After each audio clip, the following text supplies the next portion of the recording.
நடுவர் அவர்களே, அமெரிக்காவில் டாலர் வச்சுருந்தா தான் செல்லும். ஏன்னா வெளிநாடெல்லாம் போயிருக்கிற உங்களுக்கு தெரியும், அங்கே போய் ரூபாயை வச்சுக்கிட்டு அமெரிக்கா தெருவில் அலைய முடியாது. ஜப்பானில் எண் தான் செல்லும், இங்கிலாந்தில் பவுண்டு தான் செல்லும். சரிங்களா? நம்ம ஊரில் நாட்டில் ரூபாய் தான் செல்லும். அதுவும் சில சமயம் செல்லாது. அந்தந்த ஊரில் அதுதான் செல்லும்.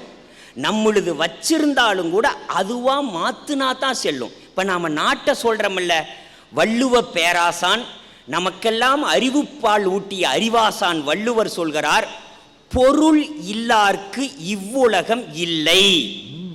தீர்ப்புங்க, அருள் இல்லார்க்கு அவ்வுலகம் இல்லாகியாங்கு.